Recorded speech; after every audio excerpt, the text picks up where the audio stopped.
حضرت موسیٰ علیہ السلام، ولادت و پرورش۔ حضرت موسیٰ علیہ السلام اللہ تعالیٰ کے بہت بڑے رسول گزرے ہیں۔ آپ پر توریت نازل ہوئی۔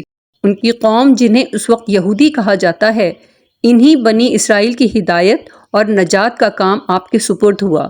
قرآن پاک میں آپ کا بار بار ذکر آتا ہے۔ حضرت ابراہیم علیہ السلام کے دو بیٹے بہت مشہور ہوئے ہیں، حضرت اسماعیل علیہ السلام اور حضرت اسحاق علیہ السلام۔ حضرت اسماعیل علیہ السلام مکہ مکرمہ میں ٹھہرے، جہاں حضرت ابراہیم علیہ السلام ان کی والدہ کے ساتھ چھوڑ آئے تھے، جہاں ان کی اولاد خوب پھلی پھولی۔ انہی میں ہمارے رسول پاک جناب محمد صلی اللہ علیہ وسلم پیدا ہوئے۔ ان کے بیٹے حضرت یعقوب تھے، جن کا دوسرا نام اسرائیل یعنی اللہ کا بندہ تھا۔ ان کی اولاد بنو اسرائیل کہلائی۔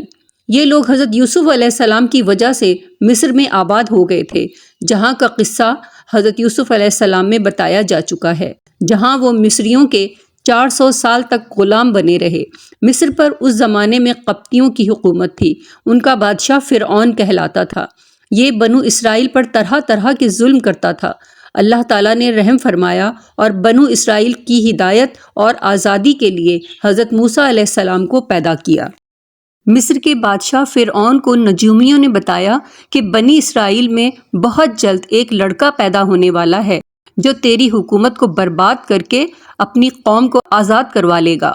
اس پر وہ پریشان ہو گیا اور اس نے حکم دیا کہ اس قوم میں جو بھی لڑکا پیدا ہو اسے ذبح کر دیا جائے، مگر لڑکیاں زندہ رہنے دی جائیں۔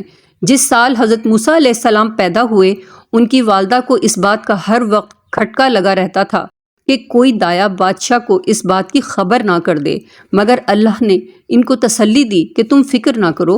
جب بھید کھل جانے کا خطرہ زیادہ ہو گیا تو انہوں نے اللہ کے حکم سے انہیں ایک صندوق میں بند کر کے دریا میں ڈال دیا۔ دریا کی دوسری طرف فرعون کے گھر والے تھے۔ انہوں نے صندوق کو جو بہتے دیکھا تو اٹھا کر گھر لے گئے۔ انہیں خبر نہ تھی کہ آگے چل کر یہی لڑکا ان کے رنج کا سبب ہوگا۔ فرعون کی بیوی نے کہا، اسے قتل نہ کرو، یہ ہم سب کی آنکھوں کی ٹھنڈک ہے، ہمارے کام آئے گا اور ہم اسے اپنا بیٹا بنا لیں گے۔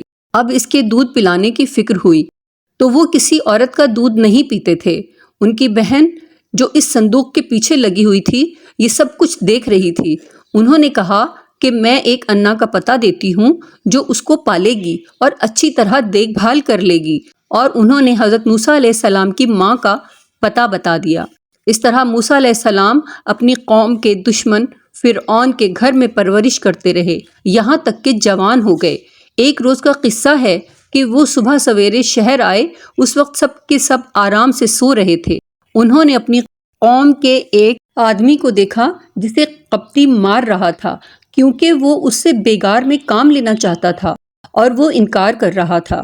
حضرت موسیٰ علیہ السلام سے اپنی قوم کی ذلت برداشت نہ ہو سکی اور اس کی مدد کے لیے مجبور ہو گئے۔ انہوں نے اس کو گھونسا مارا کہ اس کی جان نکل گئی۔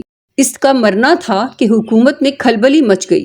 بنی اسرائیل کے ایک شخص نے ہماری قوم کے آدمی کو مار ڈالا، چنانچہ حکم دیا گیا کہ قتل کرنے والے کو مار دیا جائے۔